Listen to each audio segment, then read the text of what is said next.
February 22nd, 2026, 4 This a.m., is the mountains of southern El Mencho's last 24 hours before he Jalisco, died. Mexico, somewhere in the dark, in a compound You got carved room into on the one Sierra, song? the most wanted What you drug mean, lord Glitch? alive is sleeping.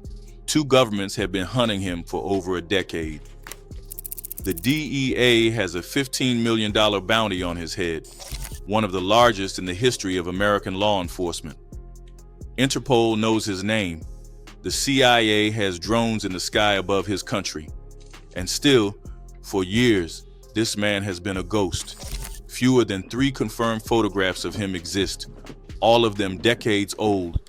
In every intelligence briefing, every wanted poster, every classified file, the same grainy image of a man nobody can find. His name is Nemesio Ruben Oseguera Cervantes.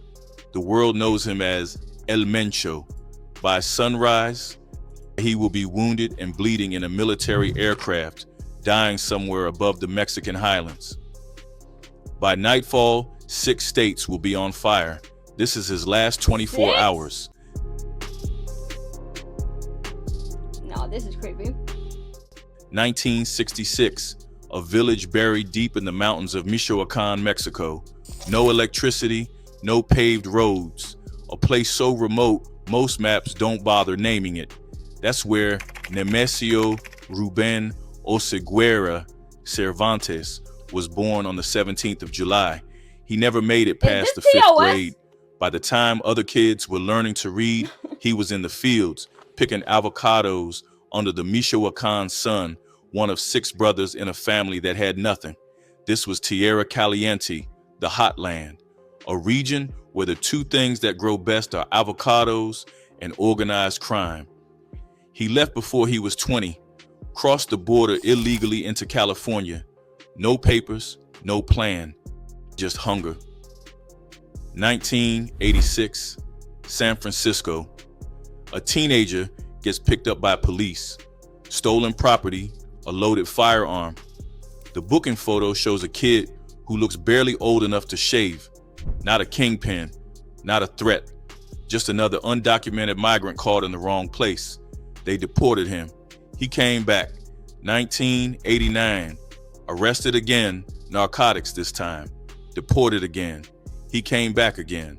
By September of 1992, he was 26 years old and moving low-level heroin in the Bay Area with his older brother Abraham.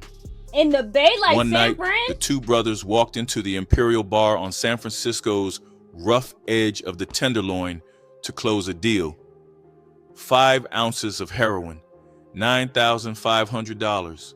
The buyers paid in clean bills, too clean, too neat, stacked perfectly the way real street money never is. Nemesio noticed. He told Abraham, "These men are cops. Walk away." He was right. It was already too late. Whoa. 3 weeks later, federal agents arrested both brothers on drug trafficking charges. In court, Nemesio made the choice that would define everything that followed.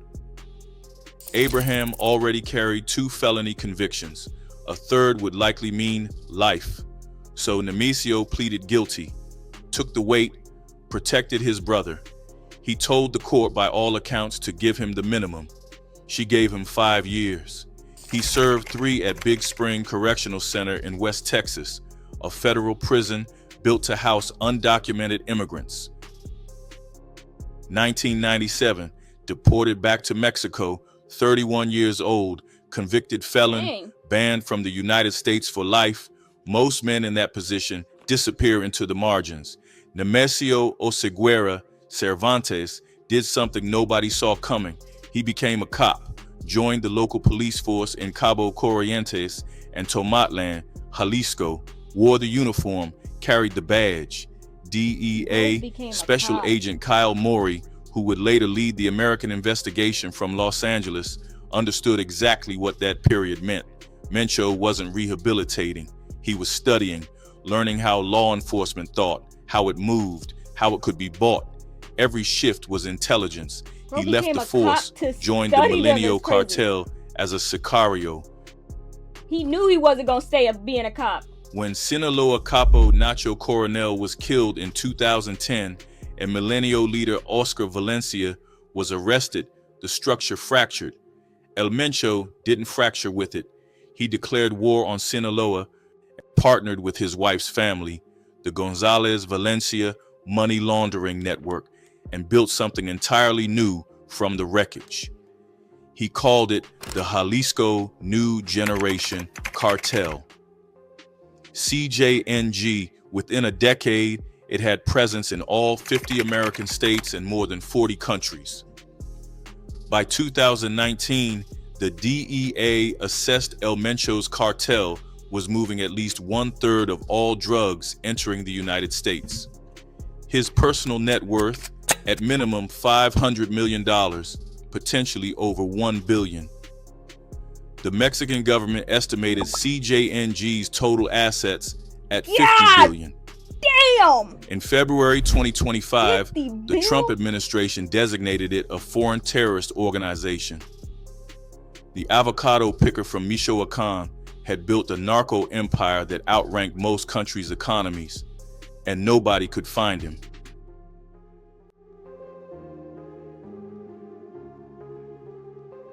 The ghost was Mencho. El Chapo wanted to be a legend. He gave interviews Why the hell is Sean Penn doing videos with El Chapo? What is going on? to Sean Penn in the jungle. He had corridos written about him. He wore his What? name like a crown.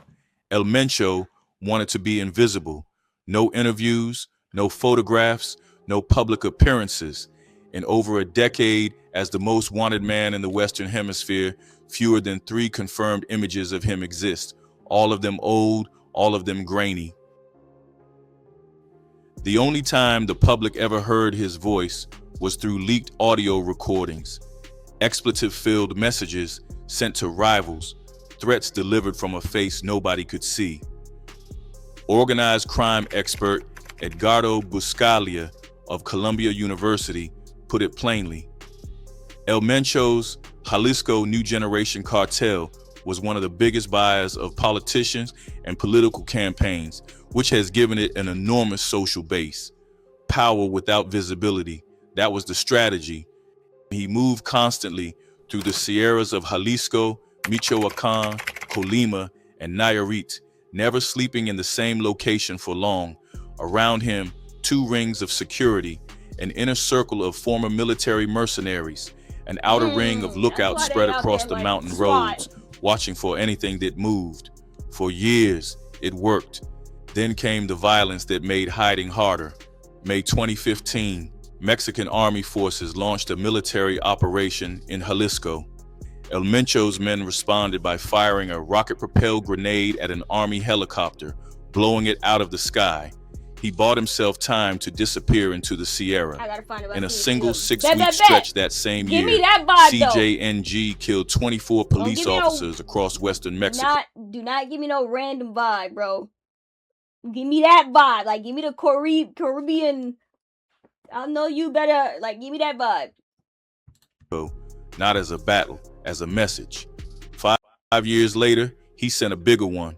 June 26th, 2020, 7 a.m. Mexico City. On Reforma Avenue, one of the most famous boulevards in Latin America, a convoy of CJNG gunmen ambushed Mexico City Police Chief Omar Garcia Harfuch. Grenades, high-powered rifles. Harfuch took 3 bullets, 2 bodyguards, and a civilian bystander. We gonna do a legit bystander. song, bro. Like, my first song was horrible, but I'm gonna be very serious on this one, on this next one. And were killed. Because y'all think He I'll be survived. From his hospital bed, Hold on, still I'm bloody, sorry, I missed it. Harfuch took 3 bullets, 2 bodyguards, and a civilian. 7 a.m. Mexico City. On Reforma Avenue, one of the most famous boulevards in Latin America, a convoy of CJNG gunmen ambushed Mexico City Police Chief Omar Garcia Harfuch. Grenades, high-powered rifles. Harfuch took 3 bullets, 2 bodyguards, and a civilian bystander were killed. He survived. From his hospital bed, still bloodied, Harfuch posted on Twitter and named CJNG directly. He recovered. He didn't forget. By 2026, Omar Garcia Harfuch was Mexico's Secretary of Security. The man El Mencho tried to kill was now the man coordinating the operation to kill him. When news broke that El Mencho was dead, Harfuch posted a single line on X: "Our recognition to the Mexican Army and Air Force." No speech, no triumph, just 4 words. 6 years of waiting compressed into one sentence. While El Mencho was making enemies, his body was betraying him. As early as 2019, Mexican intelligence had confirmed he was suffering from serious kidney failure. Kidney disease doesn't care how many soldiers you command. It demands treatment, dialysis, medication, constant monitoring. In the mountains, that's not easy to manage quietly. His solution was to build a private hospital deep inside CJNG-controlled territory in the remote village of El Alcihuatl in the municipality of Villa Purificación, roughly 50 kilometers from the nearest town. He constructed a medical facility for his personal use. As recently as February 2025, Mexico's Security Secretary publicly confirmed the kidney disease was ongoing. Here is the question that investigators would have been asking. Kidney treatment creates a schedule. A schedule creates patterns. Patterns can be tracked. How did they know he had kidney Whether failure? that is how they ultimately found him has never been officially confirmed, but it is the thread that intelligence agencies were pulling. By 2022, Insight Crime reported he hadn't been seen in years. Splinter factions were claiming he was already dead. The cartel was fracturing at the edges. And then, in the 15 months before his death, his family disappeared, one by one. November 2024, his son-in-law, El Gaucho, arrested in Riverside, California, a man El Mencho had personally helped fake his own death to protect. What? February 27th, 2025, his brother Antonio, known as El Tony Montana, extradited to the United States. One day later, February 28th, his brother Abraham, Don Rodo, was recaptured by the Mexican army. The same Abraham he had gone to federal prison to protect in 1992. March 2025, his son El Menchito, sentenced to life plus 30 years in U.S. federal court, ordered to forfeit over $6 billion. February 2025, his wife Rosalinda, released from Mexican prison and immediately placed under surveillance every person who knew his location, every person who held his money, every person who could find him in the mountains, arrested, extradited, or watched. By February 2026, he was the last one standing, and he was sick, and he was alone. They so dramatic. He was alone. December 2024. The United States Department of State quietly raised the reward for information, leading to El Mencho's capture from $10 million to $15 million. Goodness. It was the largest narco bounty in active circulation. Somewhere in the mountains of Jalisco, the price on his head had just gone up 50%. Nobody came forward, not yet. January 2026. Washington announced the formal launch of the Joint Interagency Task Force Counter Cartel, a U.S. military-led intelligence unit with a single operational mandate: map cartel networks on both sides of the border and dismantle their leadership. El Mencho sat at the very top of their target list. What was happening in the background was more significant than any press release. According to Reuters, the CIA had been conducting secret drone flights over Mexican territory, feeding real-time intelligence on cartel movements to Mexican forces. A former U.S. official told Reuters that the United States had compiled what intelligence agencies call a target package for El Mencho, a dossier combining law enforcement intelligence, signals intelligence, and human intelligence, and handed it directly to the Mexican government. This wasn't cooperation. This was a coordinated hunt. Mexico's President Claudia Sheinbaum was caught in a bind she couldn't escape. A woman? Throughout her political career, She had publicly Okay. criticized the kingpin strategy, the doctrine of targeting. Having a woman president before we've had a woman president is low-key insane. Scheinbaum was caught in a bind she couldn't escape. Throughout her political career, she had publicly criticized the kingpin strategy, the doctrine of targeting and eliminating cartel bosses. Her argument was straightforward and backed by history. Decapitation doesn't kill a cartel, it fractures it, and a fractured cartel produces more violence, not less. She had said this publicly, repeatedly, but the Trump administration was applying pressure that Mexico could not easily absorb. Tariff threats, military posturing, diplomatic ultimatums. El Mencho had become political currency, the trophy that would prove Mexico was serious about its side of the border. The trap was set, and the operation moved forward. Now, Tapalpa. If you look at Tapalpa on a map, it reads like a postcard. A small colonial mountain town 2 hours southwest of Guadalajara. White stone churches, pine forests, cobblestone streets, a weekend escape for wealthy tapatillos, the kind of place tourists photograph and cartels launder money through quietly. That last part is documented. In September 2015, nearly a decade before the operation, the U.S. Treasury's Office of Foreign Assets Control sanctioned specific CJNG businesses operating in Tapalpa. Among them, a rental cabin operation identified as a front for cartel money. El Mencho's organization had roots in that town for 10 years. He wasn't hiding there randomly.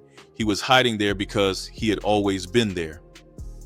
By the evening of February 21st, 2026, Mexican Army Special Forces had confirmed intelligence placing El Mencho in the Tapalpa area.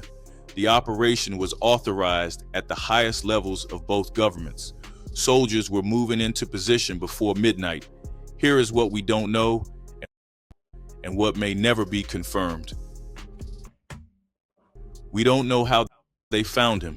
Was it a human informant? Someone who decided $15 million was worth more than loyalty to a dying boss? Would y'all GTA him, a cartel leader, for 15 million? Honestly, I would not. Because at that point, you're looking over your shoulder. If you're gonna do it, you gotta leave. Like, you gotta go somewhere like Nebraska. Like, you gotta go to Nebraska and and live in the woods in order to feel safe. And even then, you're still probably not safe. If they find out you did it. 15 mil? I don't think it's worth it. Was it signals intelligence, a phone, a radio, a pattern of communications that broke his cover? Was it the medical treatment? Dialysis doesn't happen in the dark. Yeah. Equipment moves, 50? people talk. Was it someone from his inner circle? Someone arrested? Someone pressured? Someone who chose survival over silence? The Mexican Ministry of Defense has not said. The CIA has not said. Nobody has said. What we know is this: the objective, on the record, from the official statement of Mexico's Ministry of Defense, was to capture him alive. They planned to take him breathing. That is not what happened. But did he shoot back? Like, what do you mean? Sunday, February 22nd, 2026, before sunrise, Tapalpa, Jalisco, Mexican Army Special Forces moved in from multiple positions simultaneously. National Guard units held the perimeter. Mexican Air Force assets were overhead. Intelligence personnel from the Attorney General's office were embedded in the operation. This was not a raid improvised in the field. This was months of preparation, converging on a single point in the dark. The moment troops breached the compound, CJNG fighters opened fire. What followed was a sustained firefight in the Sierra. 4 CJNG operatives were killed at the scene. 2 were arrested. 3 others were gravely wounded. Among them, the man the operation had been built to find. When the shooting stopped, soldiers moved through the compound. Armored vehicles, rocket launchers capable of bringing down aircraft, heavy arms, stockpiled in the mountains like a small army's arsenal, and in the wreckage of the firefight, wounded and in custody, Nemesio Ruben Oseguera Cervantes, El Mencho, finally in the hands of the Mexican state. 3 members of the Mexican armed forces were wounded in the exchange. Standard protocol for a capture of this magnitude meant one thing: transfer immediately to Mexico City. A military aircraft was prepared. El Mencho, wounded, bleeding, was loaded aboard. The plan was federal custody, interrogation, the full weight of the Mexican justice system. He never arrived. Nothing. Somewhere above the mountains of Jalisco, en route to the capital, Nemesio Oseguera Cervantes died from his wounds. The man who had spent over a decade evading every government on earth died in the air, in the custody of the army he had spent years humiliating. The man who shot down a military helicopter with a rocket-propelled grenade to escape the Mexican army in 2015 was transported by the Mexican army's own aircraft. He didn't make it off the plane. In Mexico City, Omar Garcia Harfut, the man CJNG had shot 3 times on Reforma Avenue in 2020, opened his phone and posted 4 words on X: "Our recognition to the Mexican Army and Air Force." No speech, no press conference, no photograph, just 4 words from the man who had waited 6 years for this day. Then Mexico started burning. Within hours, CJNG unleashed coordinated violence across 6 states. 21 highway blockades ignited across Jalisco alone by 3 in the afternoon. Mexico. Vehicles set ablaze across Jalisco, Michoacán, Colima, Tamaulipas, Guanajuato, and Aguascalientes. Governor Pablo Lemus Navarro activated a code red state of emergency. Public transport suspended, schools canceled, civilians ordered to stay home. Guadalajara went silent. A city of 5 million people scheduled to host FIFA World Cup matches in June 2026 became a ghost town in an afternoon. No way. Then gunmen entered the international airport. Travelers abandoned their luggage and ran through the terminals. Delta, Alaska, American Airlines, Southwest, and Air Canada canceled all flights to Puerto Vallarta and Guadalajara. A prison riot broke out in Puerto Vallarta. A jail guard was killed. The department issued a shelter-in-place advisory for American citizens in Jalisco, Tamaulipas, Michoacán, Guerrero, and Nuevo León. From Washington, White House spokesperson Caroline Leavitt confirmed that U.S. intelligence had provided support to the Mexican government. Deputy Secretary of State Christopher Landau called El Mencho one of the bloodiest and most ruthless drug kingpins in history, then added, "The good guys are stronger than the bad guys." In Guadalajara, the streets were empty and the fires were still burning. Someone who, like the good bad villain, like he was good in the beginning, but he Claudia was a villain Scheinbaum had been saying it for years. The kingpin strategy doesn't work. Cutting off the head of a cartel doesn't kill the body. It multiplies it. You remove one leader and 3 more emerge from the wreckage, each more ruthless than the last, each fighting to claim the territory left behind. She said it before she took office. She said it after. She built her security philosophy around the idea that chasing individual names was theater, not policy. On February 22nd, 2026, under sustained pressure from the Trump administration to produce visible results on drug trafficking, President Claudia Scheinbaum authorized the operation that produced the biggest kingpin kill in the history of the Western Hemisphere. Her public statement that day was careful. She applauded the military. She called for calm. She emphasized that the rest of the country was functioning normally. She did not call it an assassination. The official position was precise. It was a capture operation that turned fatal, a legal, procedural distinction that mattered enormously to her government. By midnight, every news channel in the world was broadcasting footage of burning highways, empty airport terminals, and a ghost city that was supposed to host the FIFA World Cup in 4 months. The president who said killing cartel leaders was wrong had just overseen the killing of the biggest cartel leader alive. I feel And like she she's was scared for watching her life. own warning come true in real time on every screen in the country before the night was over. The question that follows is the one nobody can answer yet. What happens to CJNG? Analysts broadly agree on one thing: it survives. El Mencho built a deliberately decentralized structure, regional cells operating with significant autonomy, designed specifically so that no single arrest or death could collapse the whole. The organization is too embedded, too diversified, too global to simply stop existing because its founder is dead.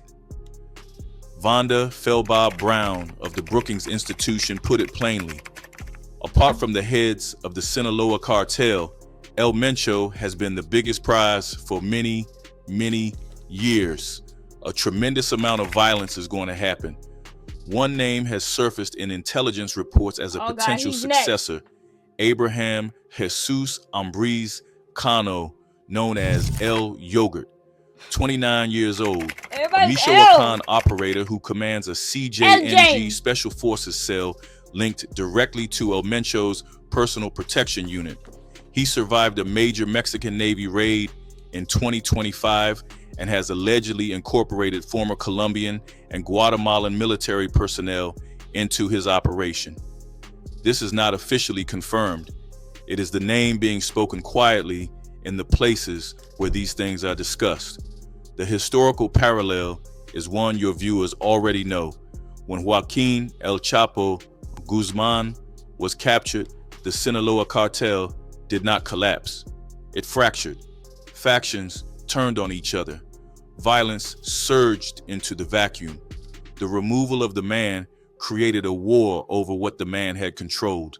CJNG, with operations across 40 countries and 50 American states, has considerably more vacuum to fight over, which brings it back to the beginning, to a bar in San Francisco, 1992, a 26-year-old man standing in front of a federal judge, choosing to absorb a prison sentence to protect his older brother Abraham, choosing loyalty over freedom, walking into Big Spring Correctional Center in West Texas so that one person he loved would not spend his life behind bars.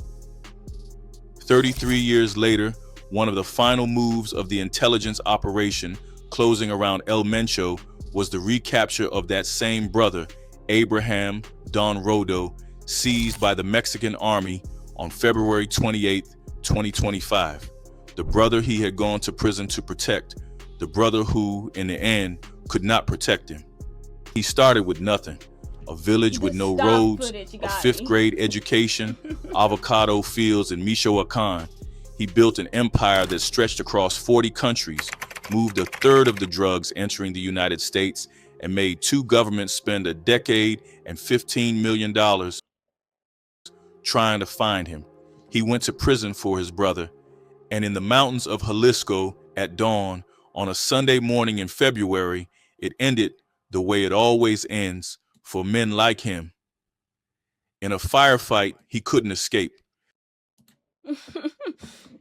Why does that feel like it ended abruptly?